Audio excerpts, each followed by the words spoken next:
Hi viewers, welcome to our channel. ప్రస్తుతం మనతో పాటు దాము బాలాజీ గారు సీనియర్ జర్నలిస్ట్ ఉన్నారు. వారితో ఒకసారి మాట్లాడదాం. నమస్కారం సార్. నమస్తే. సార్, మీర్పేట్ ఇన్సిడెంట్ లో మనం ఒక థ్రిల్లర్ సినిమా ట్విస్ట్ రేంజ్ లో ఒక చోటు చేసుకుంది సార్. ఒక ట్విస్ట్ అదేంటంటే నిన్నటి వరకు కూడా మనం చూసాము.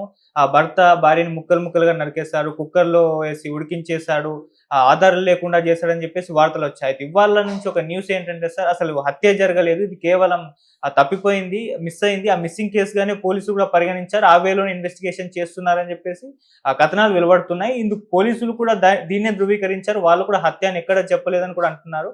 మరి ఇదేం ట్విస్ట్, ఇన్ని రోజుల దాకా ఈ వార్తలన్నీ కథనాలన్నీ ప్రచారం అయ్యాయి కదా, మరి దీంట్లో వాస్తవం లేదా, ఇది ఎవరు సృష్టించారని చెప్పేసి చర్చ జరుగుతుంది. మేజర్గా ఈ మీర్పేట్ ఇన్సిడెంట్ లో అసలు ఏం జరిగింది, మీరేం చెప్తారు సార్?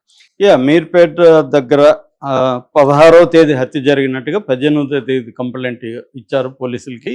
సో ఇప్పటి వరకు ఏంటంటే మాధవి అనే భార్యను వాళ్ళ భర్త గురుమూర్తి అని అతను చంపాడని మీడియాలో కథనాలు వచ్చాయి. అది కూడా దారుణంగా చంపాడని, ఆమెను చంపిన తర్వాత దాదాపు 60-70 మొక్కలు చేసి ఆమె 80 కేజీలు బరువు ఉంటుందని చెప్తున్నారు. ఆమెను మొక్కలు చేసి ఇంట్లో కుక్కర్లో, అది కూడా కమర్షియల్ కుక్కర్ అని చెప్తున్నారు, అంటే బయట పెళ్ళిళ్ళకి వాటికి వాడే కైండ్ ఆఫ్ గ్యాస్ స్టవ్ పెద్దది, దాంట్లో కుక్కర్లో ఉడికిచ్చారు.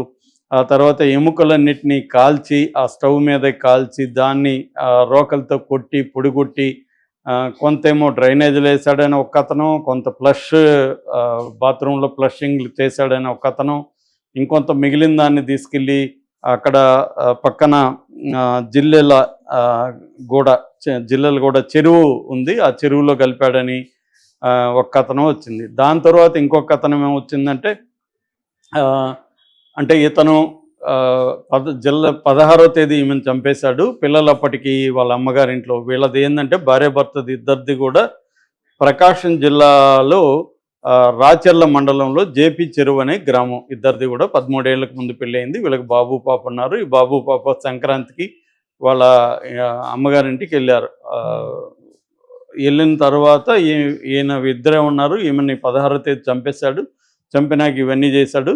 తర్వాత వాళ్ళ అమ్మకి, ఆమె మాధవ్ వాళ్ళ అమ్మ సుబ్బమ్మ, పేరు ఒప్పాల సుబ్బమ్మ, ఆమెకి ఫోన్ చేశాడు.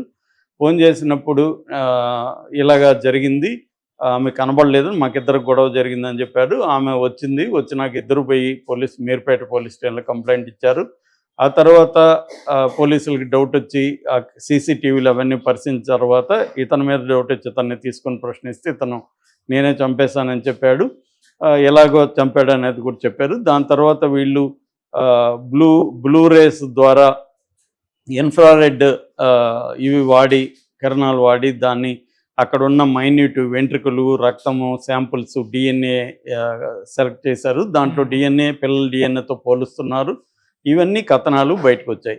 కానీ ఇందాక బీబీసీ దీని మీద మొత్తం సమగ్రంగా రీసెర్చ్ చేశారు. దీంట్లో పోలీస్ ఆఫీసర్లను కలిశారు. ఇది కంప్లీట్గా తేడాగా ఉంది. వీళ్ళేం చెప్తున్నారంటే బీబీసీ వాళ్ళ ప్రకారం అసలు ఇది హత్య అనేది ఇప్పటివరకు పోలీసులు నమోదే చేయలేదు. పోలీసులు ఇప్పటివరకు ఏంటంటే కేసు నెంబర్ 81/2025 అనేది కేసు నెంబర్. ఇది పోలీస్ స్టేషన్లో మీర్పేట సిఐ నాగరాజు కానీ, అట్లాగే ఎల్బీ నగర్ పరిధిలోకి వస్తుంది. ఎల్బీ నగర్ డీసీపీ ప్రవీణ్ కుమార్ కానీ ఇద్దరు కూడా బీబీసీతో మాట్లాడారు. వాళ్ళిద్దరు ఏం చెప్తున్నారంటే, తల్లిదండ్రులతో మాధవి వాళ్ళ తల్లిదండ్రులు మాకు కంప్లైంట్ ఇచ్చారు. ఆ కంప్లైంట్లో తల్లిదండ్రులు హస్బెండ్ మీద, ఈ గురుమూర్తి మీద వాళ్ళు డౌట్ ఎక్స్ప్రెస్ చేశారు. మేము అందుకని గురుమూర్తిని పిలిపించి అడిగితే అతను 2-3 రకాల కథనాలు చెప్తున్నాడు. అతను హత్య చేసినట్టు ఏ రకంగా మాకు ఆధారాలు దొరకలేదు. కుక్కర్లో ఉడికించినట్టు కానీ, ఆ పొడిని ఇవన్నీ తీసుకెళ్ళి కలిపినట్టు కానీ మాకు ఎక్కడ ఆధారాలు దొరకలేదు. మేము దాన్ని ఎక్కడ మీడియాకి చెప్పలేదు. మేము మీడియాకి ఏం చెప్తున్నామంటే, ఇది ఇప్పటికి కూడా మేము మిస్సింగ్ కేసుగా నమోదు చేసుకున్నాము. ఇంకా మేము దీని మీద ఇన్వెస్టిగేషన్ జరుపుతున్నాము. ఇప్పటికి మేము ఏ రకంగా కూడా ఇది హత్య చేసినట్టుగా మా దగ్గర ఆధారాలు లేవు. మిస్సింగ్ కేసు లాగానే మేము పరిగణిస్తున్నాం అనేది క్లియర్గా వాళ్ళు బీబీసీకి చెప్పారు. అంటే ఇదంతా మీడియా సృష్టేనా ఈ కుక్కర్ వ్యవహారం? ఎందుకంటే బీబీసీ కిచెన్లోకి కూడా వెళ్ళి ఫోటోలు తీశారు. ఆ కిచెన్లో ఒక చిన్న కుక్కర్ ఉంది, ఏదైనా కొట్టుకోవడానికి ఒక చిన్న కలప ఉంది. ఆ కలప మటన్ నైఫ్ కానీ లేకపోతే ఏవి కూడా దొరకలేదు పోలీసులకి.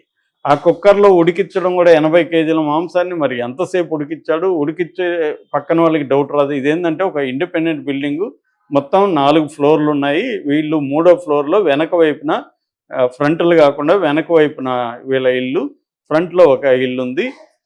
దీనికి పైన పెంట్ హౌస్ ఉంది. ఇప్పుడు ఈ ఫ్లోర్లో ఉన్న పక్కన వాళ్ళు లాక్ చేసుకుని వాళ్ళు జరగగానే రెండో రోజు ఖాళీ చేసుకుని వాళ్ళు వెళ్ళిపోయారు. ఈ మీడియాది పోలీస్ ఎంక్వైరీ ఇవన్నీ భరించలేక పెంట్ హౌస్లో ఎవరు లేరు. కింద మాత్రం జనం ఉన్నారు. వాళ్ళు మన ఛానల్ రిపోర్టర్ వెళ్ళినప్పుడు కూడా వాళ్ళు మాకేమీ తెలియదు, వాళ్ళు అప్పుడప్పుడు మాట్లాడే వాళ్ళు అంత తప్ప మాకేం తెలియదు అని వాళ్ళు చెప్తున్నారు. అంటే ఇక్కడ డౌట్ ఏంటంటే ఇంత ఉడికిచ్చి ఇంత చేస్తే పక్కింట్లోకి అక్కడ ఏమైనా స్మెల్ రాదా? మామూలుగానే మనం మాంసం ఉడికిస్తే పక్కన వాళ్ళు ఏంటి ఈరోజు మాంసం వండుతున్నారా అవన్నీ అంటారు కదా. మరి ఎన్నిసార్లు కదా ఉడికించాలి, ఎన్నిసార్లు ఉడికిస్తే అవుతుందా? రెండోది ఒక మనిషిని చంపడం కొట్టడం ఇదంటే అంత ఈజీ కాదు. దానికి ఎంతో టైము ఎంతో వ్యవహారం పడుతుంది. అదంతా అతను మరి ఒక్కడే చేశాడా? ఆ ఎముకల్ని మొక్కలు చేసి ఇవి చేసేస్తే స్మెల్ భయంకరంగా వ్యాపిస్తుంది కదా. అవన్నీ మరి ఎలా పక్కనింటి వాళ్ళు ఎవరు చూడలేదా? ఇలాంటి డౌట్లు అన్నీ కూడా మామూలు కామన్ పీపుల్కి వస్తుంది. కానీ మీడియా తాము అక్కడే ఉండి చూసినట్టుగా అన్నీ చెప్పేస్తున్నారు. కానీ బీబీసీ ఎంక్వైరీలో పోలీసులు ఇప్పటి వరకు ఇది ఎక్కడ కూడా చెప్పలేదు. ఎక్కడ కూడా పోలీసుల బయట అనేది లేదు. ఇదంతా కూడా మీడియా రకరకాల వ్యాఖ్యానిస్తుంది. అలాగే సుబ్బమ్మతో ఒక ఛానల్ ఫోన్లో మాట్లాడిన ఇది కూడా ఉంది మన దగ్గర. ఆ ఫోన్లో సుబ్బమ్మ అంటే మాధవ్ వాళ్ళ అమ్మ, ఆమె ఏం చెప్తుందంటే 16వ తేదీ మేమే ఫోన్ చేశాము మా అల్లుడికి, ఇట్లా అమ్మాయి ఫోన్ కలవట్లేదు, నువ్వు ఫోన్ అమ్మాయికి ఇవ్వు అంటే నిద్రపోతుంది అని చెప్పాడు. మళ్ళీ మేము చేస్తే ఇంకా నిద్రపోతుంది అన్నాడు. ఇదేంటి ఇంకా నిద్రపోవడం ఏంటి లేపు అంటే అప్పుడు ఏం చెప్పాడంటే లేదు నిజానికి మా ఇద్దరి మధ్య గొడవ జరిగింది, అమ్మాయి వెళ్ళిపోయింది అని చెప్పినట్టుగా వాళ్ళు చెప్తున్నారు. తర్వాత కిరణ్ అనే ఒక బంధువుకు ఫోన్ చేసి నువ్వు వెళ్ళి చూడరా అని చెప్తే వాడు వెళ్ళి చూస్తే ఈ గురుమూర్తి వాళ్ళ అమ్మ నాన్నతో కూర్చొని మంచిగా కబుర్లు చెప్పుకుంటున్నాడు. ఆ టైంకి ఇంట్లో కిచెన్లో నుంచి చిన్న స్మెల్ ఏదో వచ్చింది. నేను కిచెన్లోకి వెళ్తానంటే అడ్డుకున్నాడు, పోనీలేదు. కిరణ్ డౌట్ వచ్చి మాకు ఫోన్ చేశాడు, ఇలాగే ఇతను హ్యాపీగా ఉన్నాడు, భార్య పోతే బాధ ఉండాలి కదా, అదేం లేదు, కిచెన్లో కూడా ఏదో స్మెల్ వచ్చిందని మాకు చెప్పాడు. ఆ తర్వాత మేము బయలుదేరి వెళ్ళాము. తర్వాత మా బంధువుల సహాయంతో మేము పోలీస్ స్టేషన్లో కేసు పెడితే గురుమూర్తి కూడా వచ్చాడు. ఆ తర్వాత పోలీసులు అడిగితే మాకు డౌట్గా ఉందని చెప్పాము. ఇప్పటికి మాకు బతుకుంటే మా కూతుర్ని అప్పగించండి అనేది ఆమె చెప్తుంది తప్ప మా అల్లుడు చంపేశాడు అని ఆమె నిర్ధారణకు వచ్చినట్టుగా కూడా ఆమె మాట్లాడట్లేదు. అంటే ఇప్పటికీ ఈ కేసు అంతా కూడా మీడియా సృష్టేనా? నిజంగా అతను మీడియాలో చెప్పినట్టుగా చంపి ముక్కలు ముక్కలు చేశాడా, పొడి చేసి ఇవన్నీ చేసి ఆమె అదృశ్యం చేసేసాడా బాడీని?